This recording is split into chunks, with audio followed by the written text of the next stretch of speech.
नमस्कार, JW किचनमध्ये आपले मनापासून स्वागत आहे।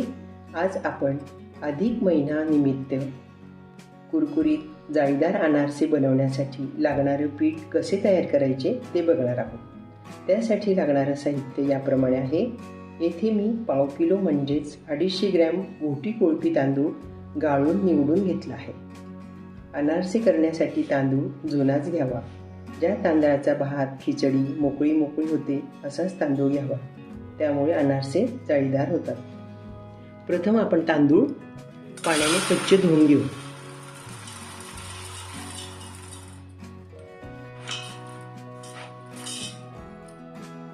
पाणी टाकते।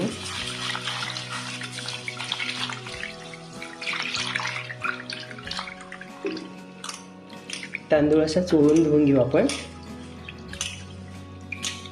3 वेळा धुवून घेऊ। तांदूळ 3 वेळा पाण्याने स्वच्छ धुवून झाले आहेत। आता चौथ्यांदा मी पाण्यात टाकते।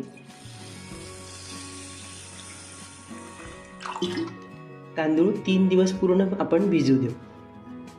तांदळातील पाणी रोज सकाळी बदलून घ्यायचे। असे आपण 3 दिवस करणार आहोत। आता मी झाकून ठेवते। अनारशांसाठी आपण तांदूळ भिजत ठेवले होते। 3 दिवस पूर्ण भिजले आहेत। रोज मी पाणी बदलून घेत होती। आज 4था दिवस आहे। आपण तांदूळ पाण्यातून काढून घेऊ।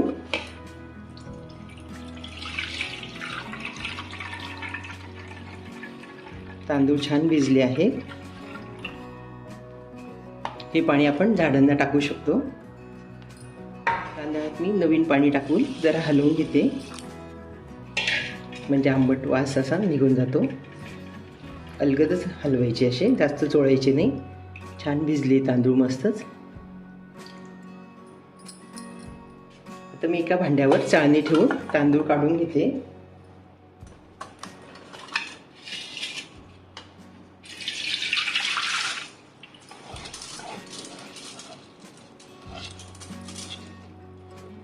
भिजवलेले तांदूळ मी एका चाळणीत काढून घेतले आहे। पाणी या भांड्यात निथळते आहे। आपण 15-20 मिनिटं चाळणीतच तांदूळ राहू देऊ। 15-20 मिनिटं झाले आहेत। तांदळातलं पाणी जरा निथळलं गेलं आहे। इथे मी एक सुती कापड घेतले आहे। पांढरच घेतले मी। रंगीत घेतलं ना ते रंग लागायची भीती असते। तांदूळ मी आता ह्या सुती कपड्यावर टाकून घेते आहे।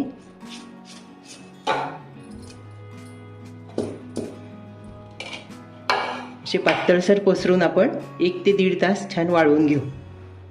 जास्त कोरडे करायचे नाही। तांदूळ हे उन्हातही वाळवायचे नाही, घरातच वाळवून घ्यायचे। असे छान पातळसर पसरवायचे, म्हणजे लगेच वाळतात। आपण फॅन खाली वाळू शकतो।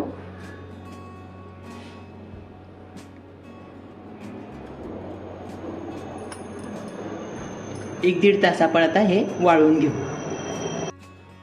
1 तासापूर्वी आपण तांदूळ सुती कापडावर वाळत टाकले होते। तांदूळ चांगले वाळले आहेत। वरतून वाळलेले पण आतमध्ये असे थंडावा आहे।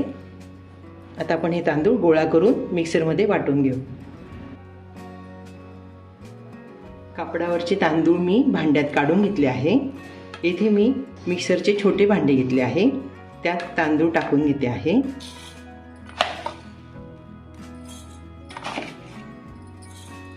आपण आता बारीक दळून घेऊ। तांदूळ मिक्सरच्या भांड्यात छान बारीक दळून झाले आहे। लहान भांड्यात केल्याने लवकरही होतं आणि चांगलं बारीक होतं। आता हे पीठ आपण मैद्याच्या गाळणीने गाळून घेऊ। तांदळाचे पीठ गाळण्यासाठी मी इथे मैद्याची चाळणी घेतली आहे। एक पसरट परातही घेतली आहे। गाळलेलं पीठ आपण त्यात पडू देऊ।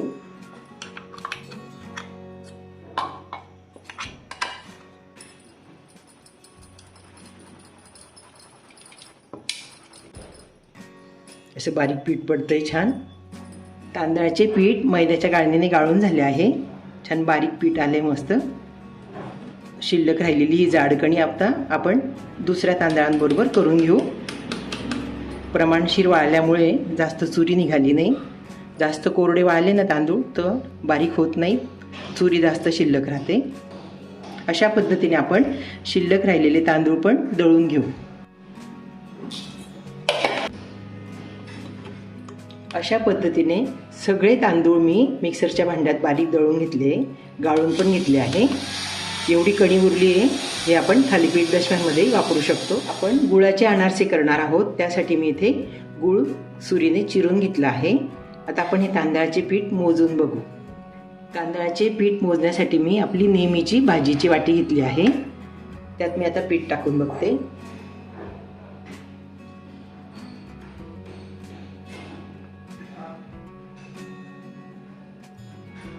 एक वाटी झाली आहे.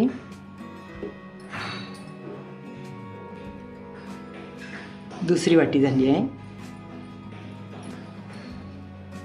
बरोबर 3 वाट्या पीठ आलं आहे.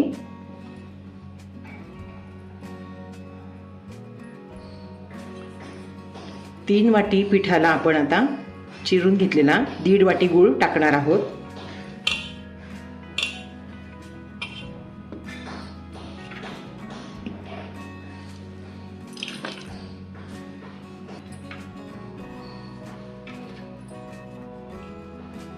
एक वाटी गूळ आहे.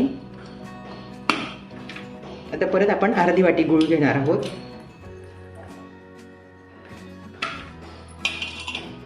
बरोबर अर्धी वाटी आहे. एकूण 1.5 वाटी गूळ झाला आहे. इथे मी पिठात आता तेल टाकून घेते आहे.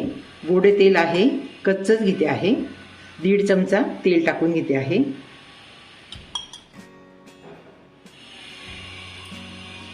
हे सर्व आपण आता हाताने मिक्स करून घेऊ. तेल पिठाला छान चोळून घेऊ. पीठ छान थंडगार लागते हाताला, जास्त कोरडं नाही आहे. त्यात आता आपण गूळ मिक्स करून घेऊ.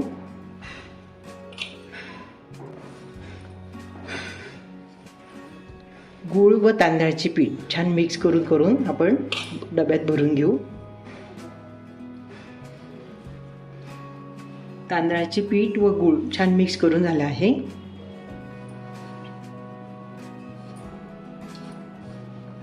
आपण आता ह्या मिश्रणाचे असे लाडू करून ठेवू.